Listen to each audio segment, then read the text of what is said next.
Praise God. सबको जैसे की खुदा यीशु मसीह के जिंदा जलाली सामर्थी नाम में सबको जैसे की। और मैं एक बार फिर से आप सबका लाइव टीचिंग में स्वागत करता हूं और मैं प्रभु यीशु मसीह के नाम की महिमा करता हूं। खुदा यीशु मसीह के नाम को जलाल देता हूं क्योंकि वही है जो सब कुछ करने की ताकत रखते हैं और वही है जो जिसने आज तक हमको जीवित रखा। अगर हम लोग आप लोग में से कोई भी जन कहे कि मैं अपने मेरिट, अपनी ताकत या अपने किसी भी स्वभाव के कारण जीवित हूँ, तो परमेश्वर के बिना हम एक कदम भी उठा नहीं पाते। हालेलुया। और हम लोग पिछले दिनों में सीख रहे थे, लेकिन आज हम लोग चर्च के बारे में, कलीसिया के बारे में सीखेंगे परमेश्वर के वचन को। और मैं विश्वास करता हूँ कि खुदावंद के वचनों को सुनने के बाद आपकी आत्मिक जिंदगी में तरक्की होगी। आपकी आत्मिक जिंदगी, आपका आत्मिक चाल चलन, आपका आत्मिक स्वभाव खुदावंद यीशु मसीह नासरी के नाम में बदलता जाएगा। हालेलुया। मैं हर बार एक बात बोलता हूँ कि बहुत जरूरी है हमारी जिंदगी में चमत्कार होना। बहुत जरूरी है हमारे जो स्टेटस, हमारा लेवल मसीहत का चेंज होना। लेकिन उससे भी कहीं ज्यादा जरूरी है हमारी जिंदगी में खुदावंद के कलाम का होना, क्योंकि खुदावंद का कलाम ही है जो आपको और मुझे जिंदगी देता है। जब तक खुदावंद का कलाम नहीं था, जब तक खुदावंद का कलाम आपकी लाइफ में नहीं था, तब तक आपकी रूह जैसे एक सुन्न हालात होते हैं ना, वैसे थे। जैसे एक सोया पड़ा रहता है, जहाँ कोई कोमा में पड़ा रहता है, जहाँ कोई मुर्दा पड़ा हो, वैसे ही हालात होते हैं। और जैसे हमारी जिंदगियों में, जैसे ही हमारी लाइफ में परमेश्वर का कलाम आता है तो हम जीवित हो जाते हैं। Hallelujah. So word of God is more and most important. Hallelujah. जब आप चर्च में जाते हैं तो वहां पर वर्शिप, प्रार्थनाएं, गवाहियां, टेस्टिमनीज और भी बहुत कुछ चर्च में होता है, लेकिन उनमें से जो सबसे इंपॉर्टेंट है वो है वर्ड ऑफ गॉड। क्योंकि जब परमेश्वर हमसे बात करता है, जब परमेश्वर हमारी कमियों के बारे में बोलता है, जब परमेश्वर वो क्या चाहता है वो बोलता है, जब परमेश्वर हमें बताता है कि मैं कौन हूं एंड मुझ में आप कौन है, मेरी दया क्या है, everything. I really love the word of God. मैं जब से मसीह को जाना, 2005 में मेरा बपतिस्म हुआ था, और उससे भी पहले जब मैं खुदावंद में चल रहा हूं, और आई बिलीव कि मैंने ज्यादा जो है खुदावंद के वचन को सीखा, परमेश्वर के वचन को जाना, परमेश्वर के वचनों की गहराई को समझा। 2008 में मैं केरल गया और 2008 से 2011 तक मैं केरल में था और डीपली खुदावंद के वर्ड को सीखता रहा वहां पर 3 साल तक। और 3 साल के बाद 2011 में मैंने मिनिस्ट्री शुरू करी और 2011 से आज तक 2023 यहाँ पर है और हम मिनिस्ट्री में कायम है और हम परमेश्वर के वचन की सेवकाई कर रहे हैं। Hallelujah. I always prefer to preach the word of God. मैं प्रीचिंग करना मेरी मजबूरी नहीं, प्रीचिंग करना मेरी कंपल्शन नहीं, प्रीचिंग करना मेरा शौक है। I really love to preach. मुझे लोगों को सिखाना अच्छा लगता है, मुझे खुदावंद के वचन में से बोलना अच्छा लगता है, मुझे खुदावंद के पैगाम को लोगों तक पहुंचाना अच्छा लगता है। आमीन। हालेलुया। अलग अलग एम्स हैं पास्टर लोगों के। I never blame to anybody, लेकिन पास्टरों की शिक्षाओं पर मैं एक दिन जरूर बोलूँगा कि पास्टर जो है वो क्या शिक्षा दे रहे हैं और कैसे कलीसियाएं गुमराह हो रही हैं, कैसे लोग जो है गुमराह किए जा रहे हैं, कैसे लोग जो हैं वो वचन को छोड़कर किसी और ही रास्ते पर चल रहे हैं। हम लोग सीखेंगे और with the proof we will learn from the word of God when we get time. आमीन। हालेलुया। आइए छोटी सी प्रार्थना करेंगे और उसके बाद हम लोग खुदावंद के कलाम की तरफ जाएंगे। और मैं विश्वास करता हूँ कि अगर आज का कलाम आपकी समझ में आया तो आपकी जिंदगी बहुत तरह से ट्रांसफॉर्म होगी और रियली आप खुदावंद यीशु मसीह में इनकरेज होंगे। आइए आंखों को बंद करेंगे, छोटी सी प्रार्थना करेंगे। जमीन आसमान को बनाने वाले परमेश्वर, आपका धन्यवाद करते हैं खुदावन। प्रभु आपके नाम की महिमा करते हैं खुदावन। सच में प्रभु हम जानते हैं कि आपके अलावा कोई दूसरा परमेश्वर नहीं है, सिर्फ आप ही हो खुदावन। प्रभु आपके नाम की महिमा करते हैं, जैसे प्रभु आपकी उपस्थिति में, आपकी हजूरी में बैठे हुए हैं खुदावंद, आपके वचनों को सीखने के लिए प्रभु हमें मानते हैं। प्रभु हम धन्यवाद करते हैं, प्रभु आपके नाम की महिमा करते हैं खुदावंद, यीशु के सामर्थी नाम में, आमीन आमीन आमीन। सो सबसे पहले मैं एक बार फिर से आप सबका स्वागत करता हूं और खुदावंद यीशु मसीह के नाम की महिमा करता हूं। सबसे पहली जो बात कि चर्च क्या है, कलीसिया क्या है, what is church. You know church जो है वो एक वर्ड है अकलीसिया, जो ग्रीक वर्ड है अकलीसिया, ई से शुरू होता है, अकलीसिया वर्ड। जो अकलीसिया वर्ड है उससे निकाला गया वर्ड है कलीसिया, और चर्च आप जो इंग्लिश में बोलते हैं। और चर्च का मतलब क्या है, परमेश्वर के बुलाए हुए लोग, यानी परमेश्वर के अलग किए हुए लोग। यानी परमेश्वर ने आपको इस जगत से अलग कर लिया, आपको बुला करके परमेश्वर ने इस जगत से अलग कर लिया और एक नई जिंदगी आपको दी है, एक नया तौर तरीका, एक नया स्वभाव परमेश्वर ने आपको दिया। Hallelujah, you are called one. सबसे पहले कलीसिया को समझने की जरूरत है, वी आर कॉल्ड वन। हम अलग किए गए लोग हैं, हम इस संसार के नहीं हैं। बाइबल में लिखा कि यह संसार आपसे बैर करता है क्योंकि आप इस संसार के नहीं हो। और अगर आप इस संसार के होते, अगर आप इस वर्ल्ड के होते, तो जो अपने हैं वो अपनों से प्रेम करते हैं।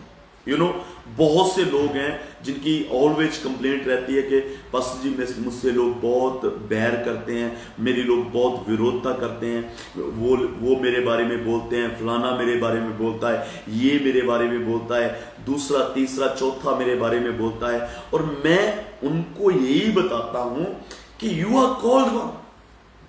आप अलग किए गए लोग हैं, इसलिए आपको अलगताई मिली हुई है और आपको अलग जीवन जीना है। और उनको लगता है कि ये हमारे जैसे नहीं है, इसलिए वो आपका विरोध करते हैं।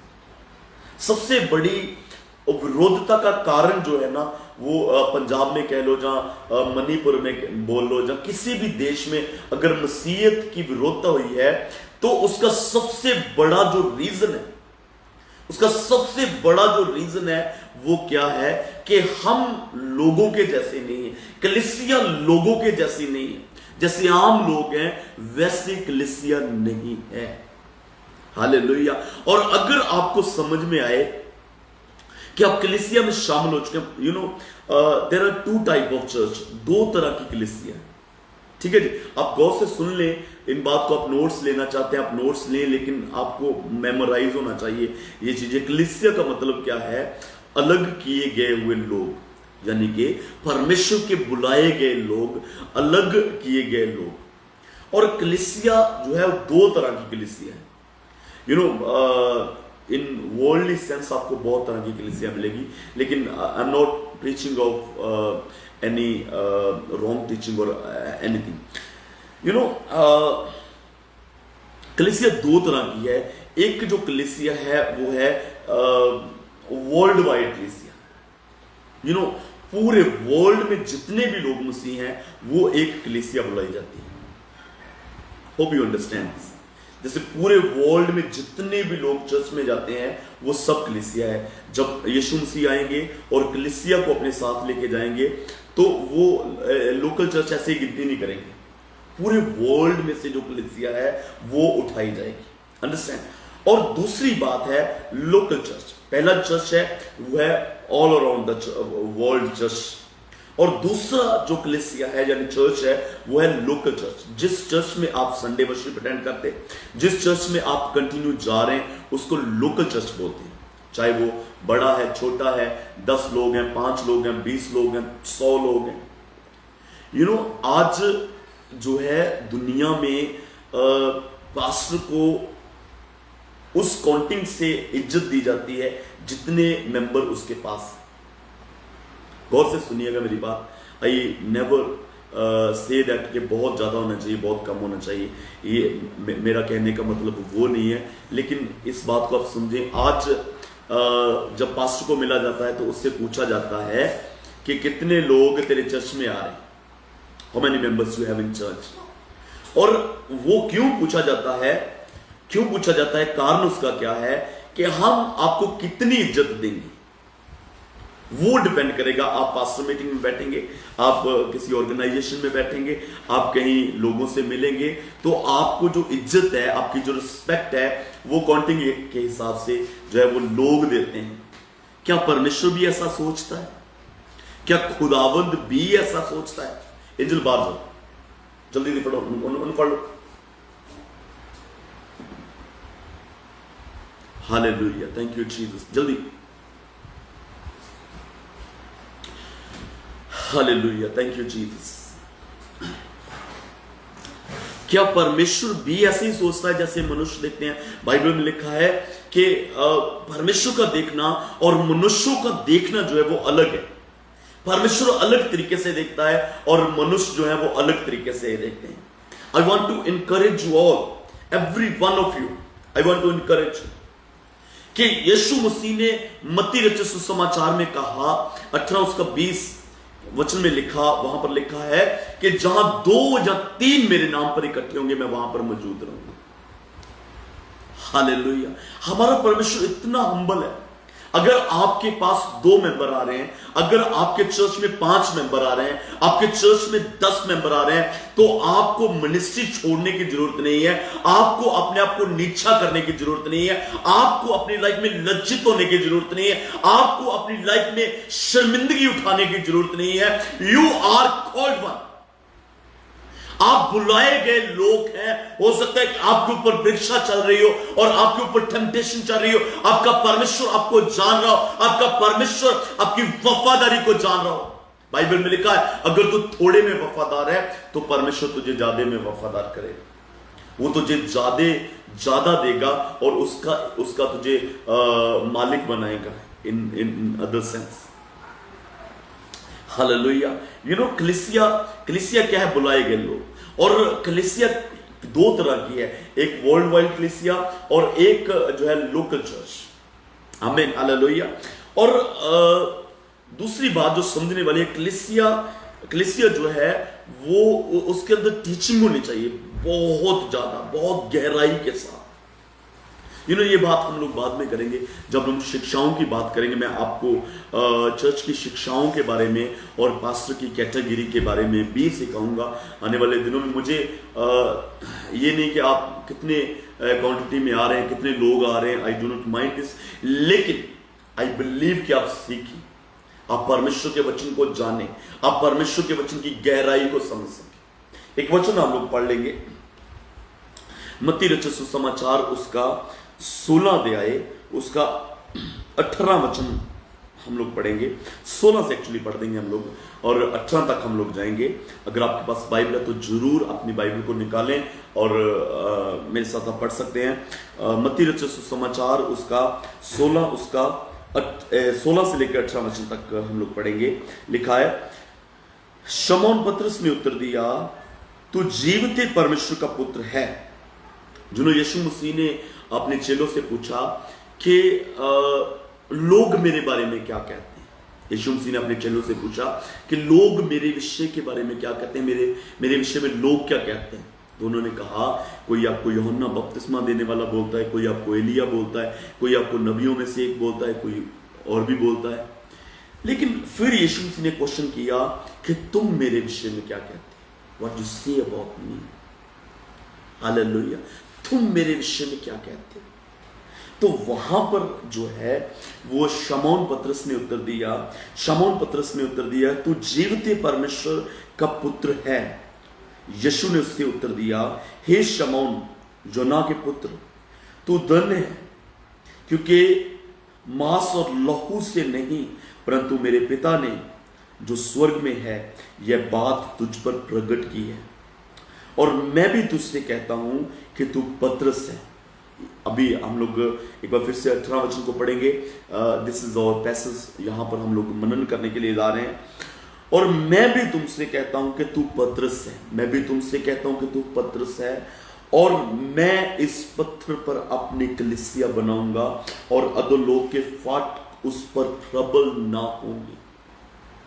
मैं इस पत्थर पर अपनी कलीसिया बनाऊंगा और अधोलोक के फाटक उस पर प्रबल ना होंगे। हालेलुया। थोड़ा सा गहराई के साथ आप लोग सीखने के लिए तैयार करें अपने आप को, प्रार्थना करें। मैं प्रार्थना करता हूं कि परमेश्वर आपको समझने की बुद्धि दे, परमेश्वर आपको समझने का मन दे, जो हम लोग परमेश्वर के वचन में से सीखने के लिए जा रहे हैं। मैं ऑलवेज कहता हूं कि वचन को कभी भी गलत मत समझो। अगर आपको समझ में नहीं आता तो आप पूछ लें, वो ज्यादा बेटर है। लेकिन वचन को अगर आप लोग गलत समझ लेंगे तो आपकी लाइफ जो है वो ब्लेस नहीं हो पाएगी, आपकी लाइफ जो है वो बढ़ नहीं पाएगी। हालेलुया। शुडारा माना कराते। एक बार फिर से मैं पढ़ना चाहता हूं।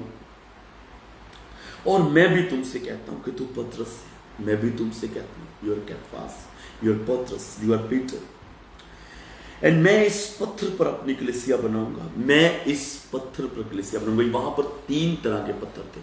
आप गौर से सुनिएगा मेरी बात को। वहां पर 3 पत्थर थे। आप यीशु मसीह के विषय में लिखा है कि यीशु मसीह कोने के सिरे का पत्थर, ही इज कॉर्नरस्टोन। एक पत्थर यीशु मसीह था। मैं प्रार्थना करता हूं कि परमेश्वर आपको समझने का मन दे। 3 पत्थर वहां पर। एक जो यीशु मसीह खुद जो बोल रहे थे, क्योंकि वचन में लिखा है ही इज कॉर्नरस्टोन, वो एक कोने का पत्थर है। हालेलुया। और दूसरा जो वहां पर पत्थर था, केफास यानी पतरस। केफास के नाम का मतलब भी जो था वो पत्थर था। ओके। और जो तीसरा पत्थर था वो इस रियली ब्लेसिंग। ये जो तीसरा पत्थर था वो था 16 वचन में। जब हम 16 वचन पढ़ते हैं, लिखा है, शमौन पतरस ने उत्तर दिया, तू जीवते परमेश्वर का पुत्र है। वो जो उसका अंगीकार था, वो जो उसका अंगीकार था, दैट वाज वन स्टोन। आपको 3 पत्थर समझ में आए।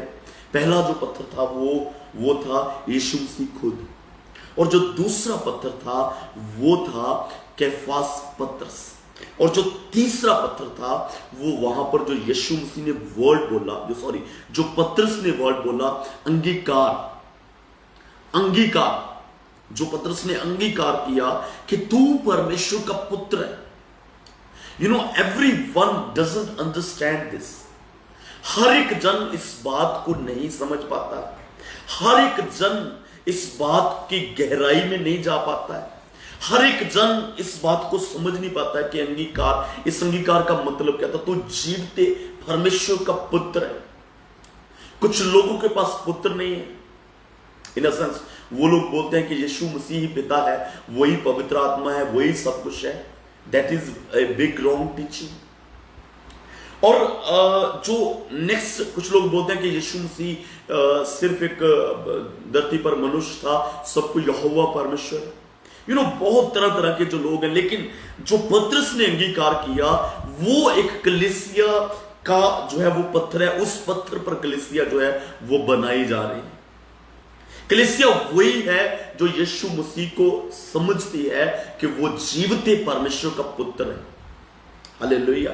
अगर आप में से कोई भी जन मुझे सुन रहा है कि आप लोग भी ऐसा समझते हैं कि जो यीशु मसीह है वही सब कुछ है, पिता पुत्र पवित्र आत्मा वही यीशु मसीह सब कुछ है, तो मेरे अजीज, you are on the wrong track और आप एक गलत टीचिंग पर खड़े हैं, आप एक गलत जगह पर खड़े हैं। Amen, hallelujah. You must understand from the Bible. Okay, हम लोग इसके बारे में भी सीखेंगे जब हम रॉन्ग टीचिंग्स के बारे में।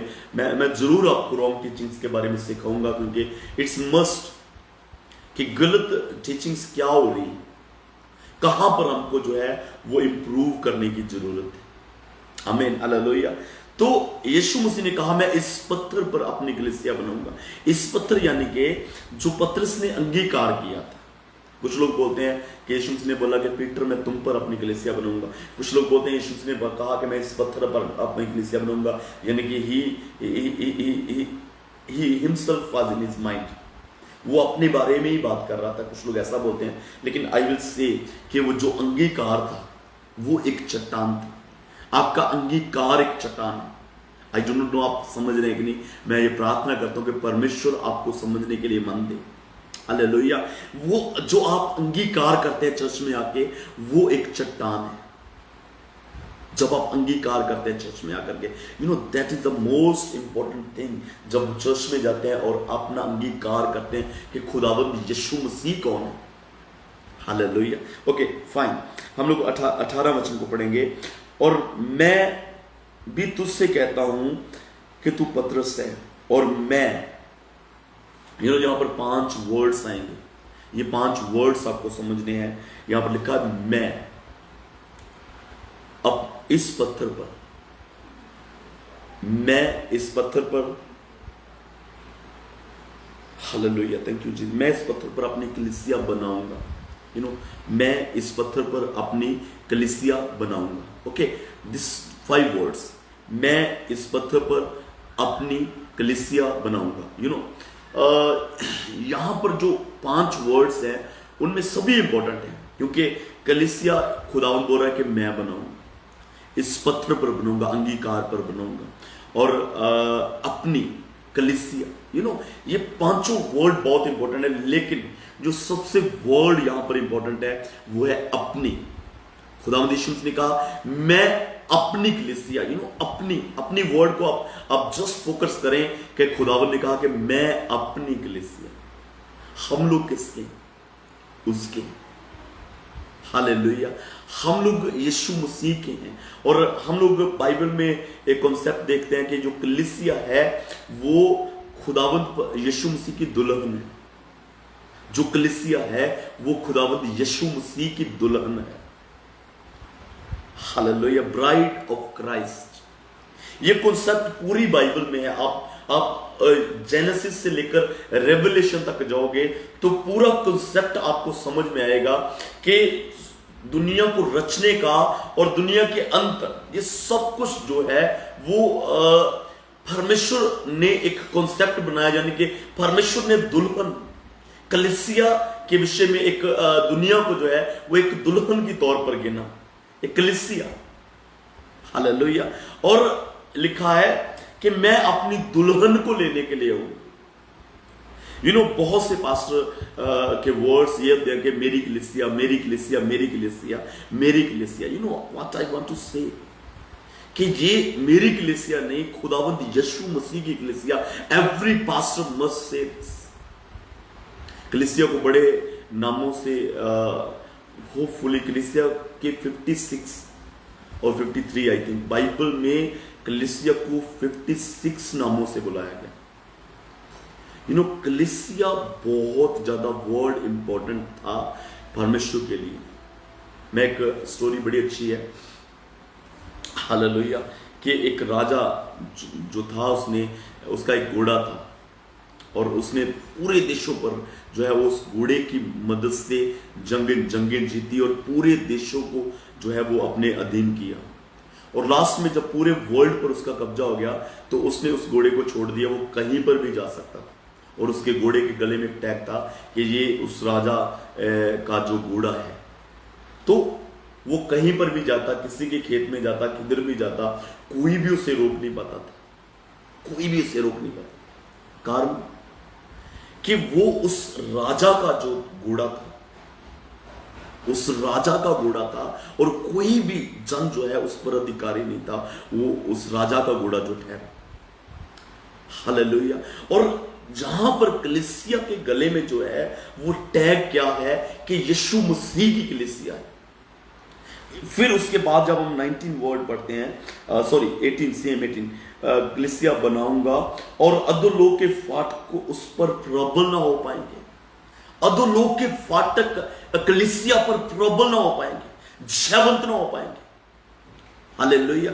This is what we must understand. कलीसिया को ये बात समझने की जरूरत है कि आज हमें डरने की जरूरत नहीं है पताल की शक्तियों से, दुष्ट आत्माओं से, जो उजाड़ती हैं, बर्बाद करती हैं जिंदगियों को, लाइफ्स को खराब कर रही हैं, उनसे आज हमें डरने की जरूरत नहीं है। बिकॉज खुदाबंद यीशु मसीह ने कहा कि आपके ऊपर यानी कि कलीसिया के ऊपर कोई भी शक्ति जो है प्रबल नहीं हो सकती। अधोलोक की कितनी भी ताकतें, चाहे वो कितने भी प्रकार के दुष्ट आत्मा हो, चाहे वो मौत का दुष्ट आत्मा हो, चाहे वो लेलित हो, चाहे वो अलग अलग तरह के दुष्ट आत्माएं जो इस दुनिया में काम कर रहे हैं, वो किसी भी विश्वासी के ऊपर हैवी नहीं हो सकते if we are called church. अगर हम लोग चर्च हैं, अगर हम लोग चर्च की नीतियों के अधीन है, चर्च को अगर आप समझना है तो बहुत एक लंबा टाइम, चर्च की टीचिंग्स, चर्च के अधिकार, इस सब कुछ हमें समझना पड़ेगा कि चर्च की अथॉरिटी क्या है, चर्च के जो अधिकार क्या है, और चर्च का लिविंग स्टाइल क्या है। हालेलुया। आज विश्वासी को लगता है कि हम लोग सिर्फ चर्च में जा रहे हैं, हम लोग एक बिल्डिंग में जा रहे हैं, वर्शिप कर रहे हैं एक साथ टुगेदर, तो हम लोग चर्च हो गए। लेकिन we have to come under the rules of the church. जो रूल्स हैं, जैसे मानो हम किसी कंट्री में रहते हैं, वहां के कुछ रूल्स हैं जो हमें ऑलवेज फॉलो करने पड़ते हैं। जैसे मानो इंडिया है, हम लोग इंडिया में रह रहे हैं, तो इंडिया में हमें लेफ्ट साइड चलना है, दैट इज मस्ट। तो जो कलीसिया का, जो परमेश्वर का रूल है, वन एंड बेस्ट रूल, कि हमें विश्वास करना है। Faith is everything. If you do not have faith, अगर आपके अंदर विश्वास नहीं, यहां पर एक बड़ी अच्छी बात जो मुझे ऑलवेज बेस्ट लगती है, यहां पर सीखने के लिए, बोलने के लिए, समझने के लिए जो मुझे बेस्ट लगती है, कि अधोलोक के फाटकों का कलीसिया के ऊपर कोई भी अधिकार नहीं होगा। हालेलुया। आज मैंने लोगों को अपने अधिकार को छोड़ करके दुष्ट आत्मा के सामने गिराते देखा।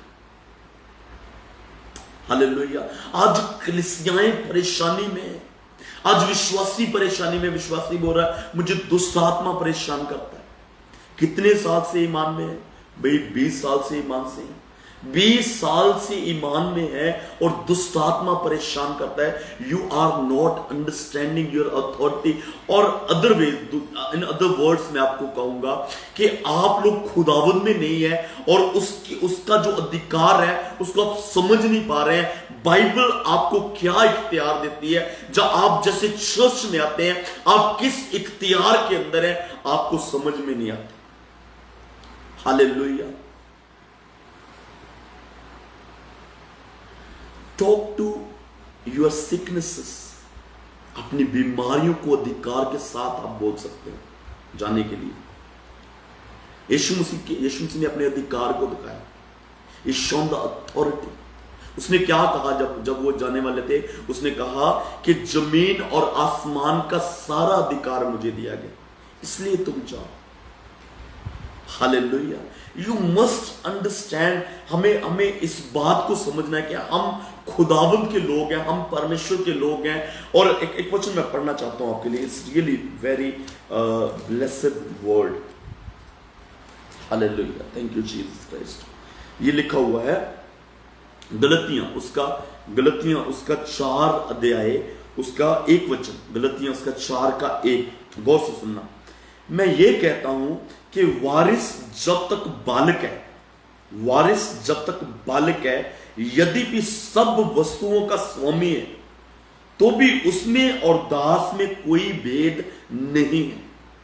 ये परमेश्वर का दास पौलुस बड़ी गहरी बात लिखता है जहां पर कि मैं तुमसे कहता हूं कि वारिस यानी कि बेटा जब तक बालक है, जब तक वो मैच्योरिटी नहीं पकड़ता, जब तक वो बड़ा नहीं हो जाता, जब तक यानी in world in that worldly rules 18 years, जब तक उसको समझ नहीं आती, 18 ईयर का नहीं होता, तो उसको उसकी प्रॉपर्टीज का कोई भी अधिकार जो है वो नहीं मिलता। उसको उसकी कोई भी जितनी भी प्रॉपर्टीज हैं उसका एक भी अधिकार उसको नहीं मिलेगा। और बाइबल कहती है कि दास जो घर में है, जो नौकर घर में है, उसमें ज्यादा अंतर नहीं होगा।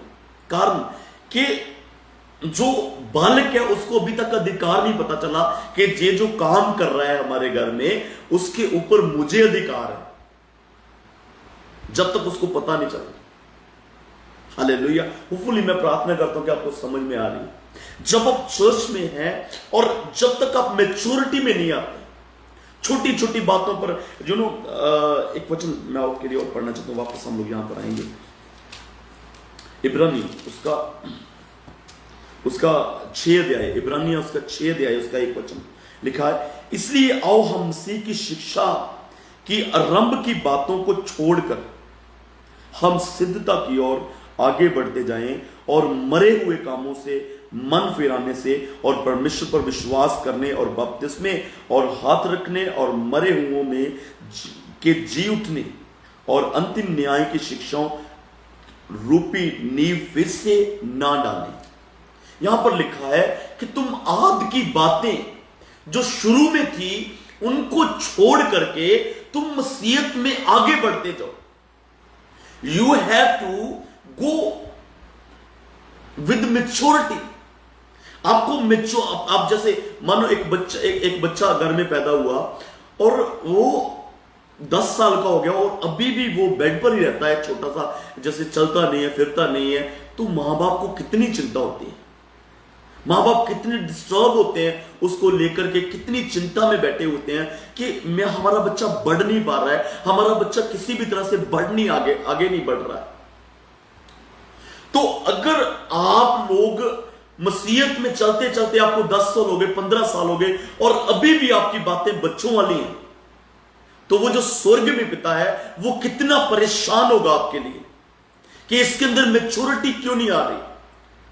अभी तक हम लोग दूध पीते हैं, दूध पीने का मतलब कि अभी तक हम लोग चमत्कार देखना चाहते हैं, अभी तक हम लोग ले हैंड के हमारे ऊपर ले हैंड हो जाए। जितने भी पास्टर, कुछ लोग ऐसे होते हैं कि गली में जितने भी पास्टर जाएंगे ना वो सबसे प्रार्थना करवाएंगे। That is immaturity, that is not maturity. Hallelujah. मैं आपको कहना चाहता हूं कि आप प्रार्थना करवाने वाले नहीं बल्कि प्रार्थना करने वाले बने। आप विश्वास करें कि मैं हमेशा प्रार्थना करवाने वाला थोड़ी रहूंगा कि ये पास्टर आया, पास्टर जी मेरे लिए प्रार्थना कर दो, दूसरा पास्टर गली में किसी के घर में आया, पास्टर जी मेरे लिए प्रार्थना कर दो, तीसरा किसी दूसरे के घर में आया, पास्टर जी मेरे लिए प्रार्थना कर दो, पास्टर जी मेरे लिए प्रार्थना कर दो, मेरे लिए प्रार्थना कर दो। We should not bow down about every pastor. We must respect every pastor.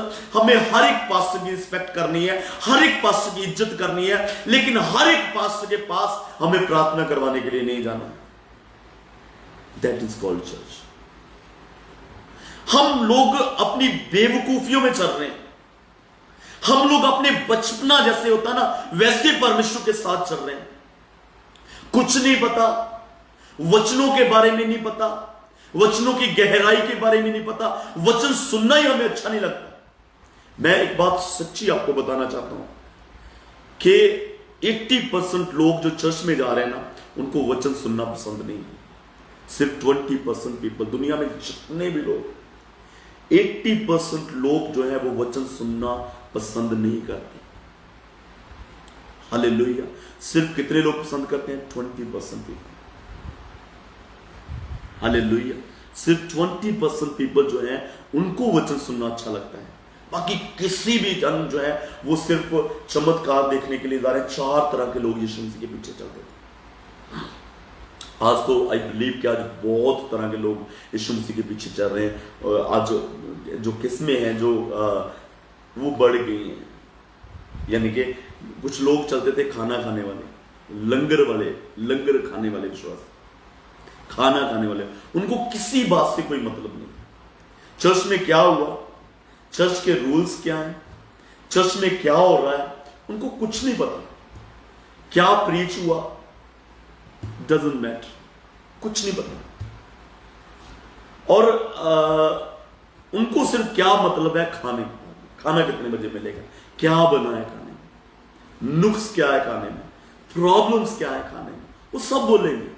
उनको कोई मतलब नहीं, चर्च से उनको कोई मतलब नहीं। कुछ लोग खाने वाले, कुछ लोग गलतियां पकड़ने वाले, वो लोग हमेशा, उनका माइंड एक ही जगह पर टिके रहेगा कि मुझे गलती ढूंढनी है, कहां पर मिस्टेक है, कहां पर प्रॉब्लम है ना। वो स्टेज को देखेंगे, इधर उधर देखेंगे, पूरा का पूरा सिस्टम देखेंगे, पास्टर का आना, पास्टर का जाना, पास्टर का बैठना, पास्टर के कपड़े, पास्टर के बाल, पास्टर का फेस, एवरीथिंग वो नोटिस करेंगे।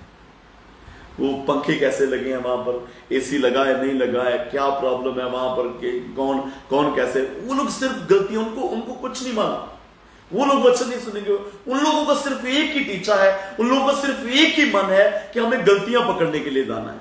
और तीसरे हैं चमत्कार देखने वाले, ये चमत्कारों के पीछे भागने वाले लोग।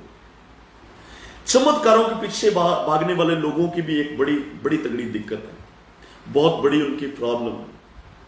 उनको चमत्कार मिल गया, वो तब भी नहीं चलेंगे खुदावंद के साथ, और अगर उनको नहीं मिला तो भी नहीं चलेंगे। मानो कोई, मैं एक बात बोलता हूं, यीशु मसीह ने कहा कि जो अपनी जान से बैर नहीं रखता वो मेरे साथ नहीं चल सकता, वो मेरा चेला नहीं बन सकता जो अपनी जान से बैर नहीं रखता। मानो एक शख्स जो है, वो उसके कमर में दर्द है, उसके सर में दर्द है, वो सर में दर्द होने की वजह से 20 पास्टर बदल चुका है। तो आप मुझे बताएं कि क्या वो बंदा जान दे सकता है खुदावंद के लिए?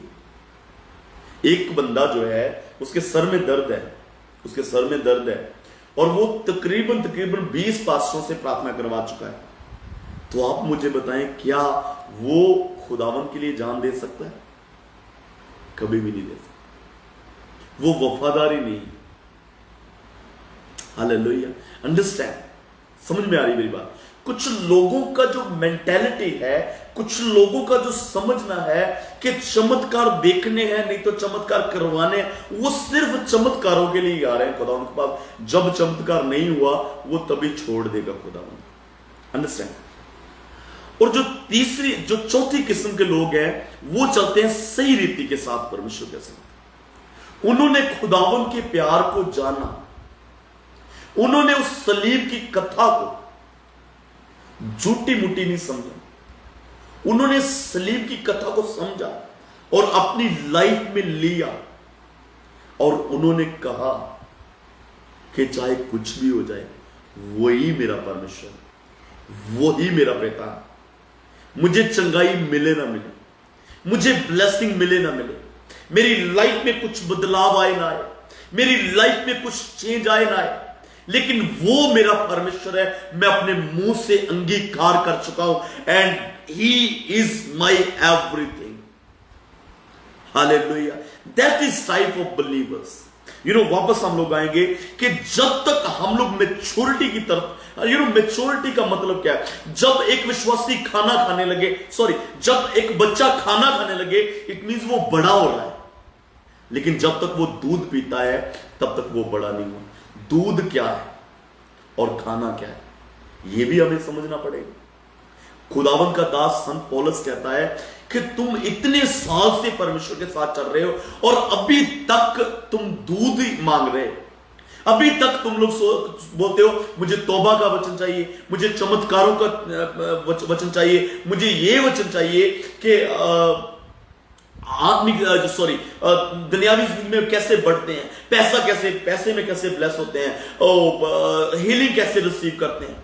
आज भी हम लोग 20 साल चलने वाला विश्वासी आज भी चमत्कारों के पीछे भाग रहा है। That is immaturity. आज हम लोग वचन की गहराइयों को समझने वाले नहीं। आज भी हम लोगों को तौबा के वचन की जरूरत है। आज भी हम लोगों को चमत्कारों के वचन की जरूरत है। आज भी हम लोगों को जो है वो यीशु मसीह की सलीब झूठी लगती है। लोग बोलते हैं वो शुरू वाले वचन जो थे वो बड़े बड़े अच्छे थे, लेकिन अब जो गहरी बातें समझ में नहीं आती। आज विश्वासियों को लिख के पढ़ के कहीं पर भी वचन की समझ नहीं आ रहा, क्या बात पास्टर जी कर रहे हैं, शरा क्या है, they are not understanding all these things. पुराना नियम क्या है, पुराने नियम में जो मूसा को शरीयत दी गई थी वो क्या है, नहीं समझ में आती लोगों को। हम लोग धार्मिकता कैसे अचीव कर रहे हैं समझ में नहीं आ रही लोगों को। तो क्या लिखा है, जब तक आप मैच्योर नहीं हो जाते तब तक तुम में और दास में, जैसे दास एक नौकर होता है घर में, उसमें कोई फर्क नहीं है। गुलाम में और तुम में कोई फर्क नहीं है। जब आप वचन को समझने लगेंगे, जब आप वचन की गहराई को समझने लगेंगे, जब यीशु मसीह पतरस की नाव पर बैठा तो यीशु मसीह ने कहा कि गहरे में ले जा। जब आप वचन की गहराइयों में जाते हो, आप यीशु मसीह के बहुत ज्यादा नजदीक जाना शुरू कर देते हो। हालेलुया। तो वो जो ब्लेसिंग होगी, आज ये जो छोटी छोटी ब्लेसिंग्स है ना, ले हैंड करके आपको ब्लेसिंग मिलती है, ये उसके समान कुछ भी नहीं है। जब आप पवित्र आत्मा से भर करके एक आत्मिक और दुनियावी जिंदगी जी रहे हैं। हालेलुया। आज वो कुछ नहीं, आज एक लंगड़े का चलना, एक मैं एक बात आपके साथ शेयर करता हूं कि एक दुनियावी लंगड़े का चलना और एक आत्मिक लंगड़े का चलना, एक फिजिकल लंगड़े का चलना और एक आत्मिक लंगड़े का चलना, ये बहुत बड़ा फर्क है मेरे अजीज। जो शारीरिक लंगड़ा चला वो पता नहीं चर्च के साथ वफादार होगा कि नहीं होगा, वो चर्च में आएगा कि नहीं दोबारा आएगा। लेकिन जो आत्मिक लंगड़ा चला है वो चर्च से टूटेगा नहीं, वो खुदावंद को कभी छोड़ ही नहीं सकता। हालेलुया। आज के समय में ऑन दिस टाइम आज के समय में जो टीचिंग्स हैं उनमें बहुत ज्यादा फर्क पड़ चुका है मेरे अजीज। जो टीचिंग्स है उसमें बड़ा ज्यादा चेंज आ चुका है मेरे अजीज। आज ना तो कोई बाइबल की सच्चाई को बोलकर खुश है और ना कोई सुनकर खुश है। लोग सुनते नहीं इसलिए बोलते नहीं। हालेलुया। लोगों को लोग बोलते हैं कि हम फेसबुक पर बैठे हुए हैं, हमें अच्छा दान होना चाहिए, हमें लोग जो है लोगों की टेंशन मिलनी चाहिए, हमें जो है वो अच्छे फैंस मिलने चाहिए, हमें this all things are foolish if nobody gets salvation. अगर कोई बचाया नहीं जाता तो एवरीथिंग इज वेन, सब कुछ जीरो है मेरे, सब कुछ व्यर्थ है। अगर एक विश्वासी की जान नहीं बचती, अगर आप आत्मिक तौर पर बचाए ना जाए तो एवरीथिंग इज इन वेन, सब कुछ व्यर्थ। मानो आपने दुनिया की सब चीजें पाली। बाइबल में एक स्टोरी लिखी बड़ी अच्छी, आई रियली लव दैट स्टोरी। एक बड़ी अच्छी स्टोरी लिखी बाइबल में। एक धनी पुरुष था, उसकी पैदावार बहुत हुई, तो उसने कहा कि मेरा घर छोटा है, मैं इसको ढा दूंगा और एक बड़ा घर बनाऊंगा और जितनी पैदावार है उसको वहां पर रखूंगा और मैं अपनी जान को कहूंगा कि तू ऐश कर, तू मजे कर। You know what happened? उसी वक्त परमेश्वर की आवाज आई और परमेश्वर ने उसे कहा, हे मूर्ख, अगर तेरी जान आज तुझसे ले ली जाए तुझे सब कुछ किसका होगा? हालेलुया। बाइबल में लिखा है कि इस धरती पर धन इकट्ठा ना करो, स्वर्ग में धन इकट्ठा करो। हालेलुया। ये बात हमें समझनी चाहिए और गहराई से समझनी चाहिए। आज दौड़ किसकी तरफ है? आज दुनिया की। मुझे बोलने की जरूरत नहीं, मुझे एक वर्ड भी बोलने की जरूरत नहीं है कि आज दुनिया किसके पीछे दौड़ रही है। आज लोगों को यीशु मसीह नहीं चाहिए। आज लोगों को बरकतें चाहिए। आज लोगों को यीशु मसीह नहीं चाहिए। आज लोगों को बरकतें चाहिए। मैं विश्वास करता हूं, मैं ऐसा सोचता हूं कि आज परमेश्वर बहुत परेशान है लोगों से, कारण कि लोगों को उसकी बरकतें तो चाहिए, लेकिन आज किसी को यीशु मसीह नहीं चाहिए। आज लोग अपनी जिंदगी बदल के खुश नहीं, आज लोग पाप को छोड़ के खुश नहीं, आज लोग अपनी गंदी जिंदगी से बाहर निकलने के लिए तैयार नहीं, लेकिन आज लोग ये चाहते हैं, प्रभु मुझे गाड़ी दे दे, प्रभु मुझे घर दे दे, प्रभु मुझे बरकतें दे दे, प्रभु मुझे आशीषें दे दे, प्रभु मेरी लाइफ में ऐसा कर दे, प्रभु मेरी लाइफ में ऐसा कर दे। आज सेवक जो चर्च में प्रीच कर रहे हैं वो कैसी, ठीक है। एक वचन मैं पढ़ना चाहता हूं आपके लिए, होपफुली आप नोट कर लें और आप इस वचन को अच्छे से समझें कि आज के चर्चेस में क्या हो रहा है। ये पहले से ही हिजकियेल नबी ने पहले से ही बोल दिया था कि आने वाले दिनों में जो है वो चर्चेस कैसे होंगे, क्या प्रीच किया जाएगा, क्या बोला जाएगा, कैसे लोगों को जो है वो इंटरटेन किया जाएगा। खुदावन का दास संत पौलुस बोलता है अगर मैं लोगों को खुश करता तो मैं प्रभु का दास ही न होता। आज क्या हो रहा है दुनिया, आज लोगों को खुश किया जा रहा है। आज जो नबी होते हैं ना, आज के नबी लोगों को खुश करने में लगे हुए हैं, लेकिन प्रभु का दास पौलुस बोलता है कि अगर मैं लोगों को खुश करता तो मैं प्रभु का दास ना होता। अभी के नबियों में बहुत ज्यादा फर्क पड़ चुका है मेरे अजीज।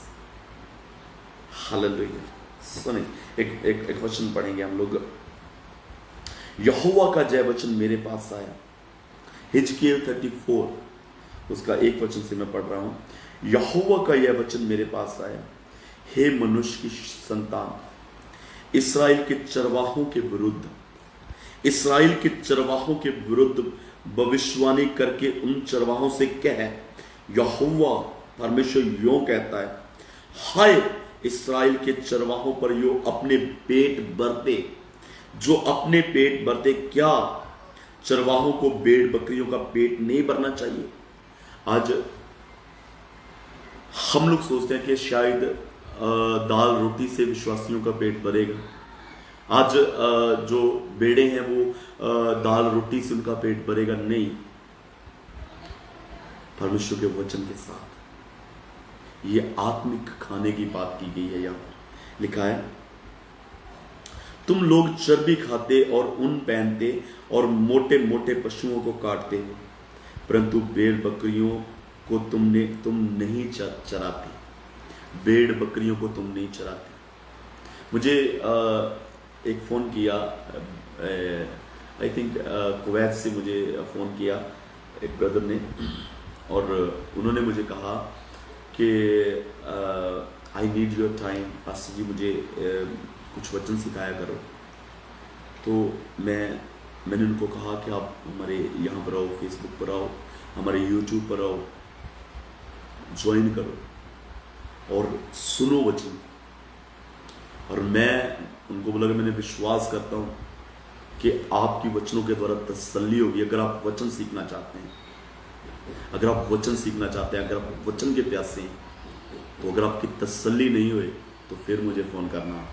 आई बिलीव कि आपकी तसल्ली होगी। हालेलुया। सो यहाँ पर क्या लिखा है, परंतु तुम भेड़ बकरियों को नहीं चराते, तुमने बीमारों को बलवान नहीं किया, न रोगियों को चंगा किया, न घायलों के गांवों को बांधा, और जो निकली हुई को ना लुटाया और खोई हुई को ना खोजा, परंतु तुमने बल और जबरदस्ती से अधिकार चलाया। हालेलुया। जो कमजोर है उनको कैसे हम लोग मोटा करेंगे? जो कमजोर बेड़े, जो मसीह में कमजोर है। एक हम लोग बात कर रहे थे, इट्स रियली वेरी परफेक्ट, समझने के लिए आपको बहुत अच्छा लगेगा इस बात को सुन करके। जब लास्ट प्रभु भोज हुआ तो उसमें कितने लोग शामिल हुए? 12 लोग। जब लास्ट प्रभु भोज हुआ तो उसमें 12 लोग शामिल हुए, और 12 के मुंह में यीशु मसीह ने जो था वो रोटी डाली। आई अंडरस्टैंड, उन्होंने पकड़ के डाली, यीशु मसीह ने उनके मुंह में, मैं बोलूंगा इन वन सेंस, यीशु मसीह ने 12 जो चेले थे उनके मुंह में रोटी दी, और जो 11 थे जब उनके मुंह में रोटी डाली गई उन्होंने जीवन पाया, लेकिन जो एक था उसने जीवन नहीं पाया। बाइबल में लिखा उसके अंदर शैतान समा गया, उसके अंदर डेविल आ गया उसी वक्त जैसे उसके मुंह में रोटी गई, प्रभु भोज वाली रोटी, तो उसके अंदर शैतान समा गया। क्यों ऐसा हुआ? किसी ने ये क्वेश्चन किया था, ये बात चल रही थी, पास्टरों के बीच में बैठे बैठे बात चल रही थी, और answer is really very blessed. उसके अंदर क्यों दुष्ट आत्मा आ गया? जब प्रभु भोज की रोटी ली गई उसके मुंह में, उसने अपने मुंह में ली रोटी, तो उसके अंदर क्यों दुष्ट आत्मा आ गया? वो 12 चेलों में एक जो हड्डी थी वो कमजोर हड्डी थी, वो था यहूदा इस्करियोती। 12 चेलों में एक हड्डी कमजोर थी, वो था यहूदा इस्करियोती। इसलिए उसके अंदर दुष्ट आत्मा समा गई। और हड्डी जो है वो कैसे मजबूत होगी? वचन के साथ। और आप बोलेंगे वो तो यीशु मसीह के साथ था। वो उसने क्यों नहीं वचन सुना? ऑफ कोर्स उसने सुना, लेकिन उसका जो ध्यान था ना, वो यीशु मसीह के साथ रह करके कुछ कमाना, उसका जो अटेंशन थी, उसका जो ध्यान था ना, वो ये था। उसके पास बोतली रहती थी पैसों, और छोटी छोटी ठगियां तो उसने बहुत करी, लेकिन अब वो सोच रहा था कि यीशु मसीह को ही बेच दूंगा, एक बड़ा माल हाथ में आएगा, बड़े पैसे हाथ में आएंगे। हालेलुया। लहू के खेतों के बारे में आपने सुना होगा। मैं जल्दी जल्दी आपको ये बात बता करके फिनिश करूंगा। जस्ट हिंट दूंगा आपको, किसी दिन हम सीखेंगे इसके बारे में। दो तरह के खेत बाइबल में, दो खूनी खेत यानी दो लहू के खेत लिखे गए। एक जो यहूदा इस्करियोती के पैसे वापस कर दिए उसने, जब उसने यीशु मसीह को बेच दिया तो जो उसके पास पैसे 30 सिक्के उसके पास आए थे, उसने वापस कर दिए थे, राइट, उसने वापस कर दिए थे। और उन्होंने रखे नहीं, जो जाजकों को वापस किए थे उन्होंने रखे नहीं, उन्होंने एक खेत खरीदा। उन्होंने कहा अगर परदेसी की यहां पर मौत हो जाएगी तो उसको हम लोग यहां पर दफना देंगे। तो उस खेत को फील्ड ऑफ ब्लड कहा गया, उस खेत को जो है वो लहू का खेत कहा गया। और एक खेत जो है आप पढ़ सकते हैं प्रेरितों के काम 1 अध्याय में, आई थिंक 19 वचन में लिखा हुआ है, एक खेत जो है वो यहूदा इस्करियोती ने खरीदा था। और उसने कहां से खरीदा था, उसके पास पैसा कहां से आया था? जब यीशु मसीह को दान होता था ना, तो जो पोटली थी वो यहूदा इस्करियोती के पास थी, और वो वहां से पैसे निकाल करके इकट्ठे करके उसने एक खेत खरीद लिया। 2 लहू के खेत थे। आपके अंदर कंफ्यूजन नहीं होनी चाहिए, लहू का खेत एक नहीं 2 थे। एक जाजकों ने खरीदा था जो यीशु मसीह के पैसे रिटर्न हुए थे, और जो दूसरा खेत था वो यहूदा इस्करियोती ने खरीदा था। और जो यहूदा इस्करियोती की मौत हुई थी वो उस खेत में नहीं हुई थी जो जाजकों ने खरीदा था, लेकिन यहूदा इस्करियोती की मौत जो है वो उस खेत में हुई थी जो उसने खुद ठगी की कमाई से खरीदा था। समझ में आ रही मेरी बात? मुझे नहीं पता आपको समझ में आ रही कि नहीं बात आ रही, लेकिन ये बहुत गहरी बात है। अब जब फिनिश होगा इसको बार बार सुनना और वर्सेस पढ़ना, कंपेयर करना। हालेलुया। आई होप कि I read for you one verse. मैं आपके लास्ट वचन हम लोग पढ़ देते हैं आपके लिए, तो आपको थोड़ी सी आपकी कंफ्यूजन जो है वो हटेगी। कुछ नई बातें जब हम सीखते हैं तो कभी कभी हमारे अंदर जो है बहुत बड़ी कंफ्यूजन जो है वो खड़ी हो जाती है। Hallelujah, thank you Jesus.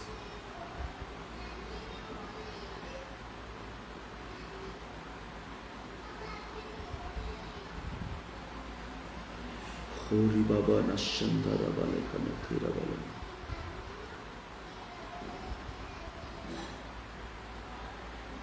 हाँ, 17 वचन से हम लोग जो है वो पढ़ेंगे। 17 वचन से लिखा है, क्योंकि वह हम में गिना गया और इस सेवकाई में सहभागी हुआ। यहूदा इस्करियोती के बारे में बात की गई है। वह हम में गिना गया और इस सेवकाई में सहभागी हुआ। उसने अधर्म की कमाई से एक खेत मोल लिया और सर के बल गिरा और उसका पेट फट गया और उसकी सब हड्डियां निकल पड़ी। ठीक है जी। वो जो खेत उसने मोल लिया था अपनी कमाई से, यानी कि यीशु मसीह के साथ रहकर वो एक अलग से कमाई कर रहा था, उसके दान में से पोटली में से निकाल करके वो कमाई कर रहा था, और उसी पोटली में से पैसे खरीद कर उसने एक खेत खरीदा और वहां पर वो मर गया। और उसको कहा गया कि उसकी जो लहू का खेत किया गया, उसकी जो अधर्म की कमाई थी। अंडरस्टैंड? तो जब वो कमजोर हड्डी थी, उसका वचन सीखने के तरफ मन नहीं था। आज बहुत शख्स में कमजोर हड्डियां हैं जिनका वचन सीखने के लिए मन नहीं, तो उनका भी वही होगा, जब वो प्रभु भोज में शामिल होंगे तो वो उसको सहन ही नहीं कर पाएंगे। अंडरस्टैंड? अगर आपको प्रभु भोज में शामिल होना है, आप वचन को सीखें ज्यादा से ज्यादा। हालेलुया। God bless you. प्रभु यीशु मसीह आपको ब्लेस करे, प्रभु यीशु मसीह आपको आशीषित करे।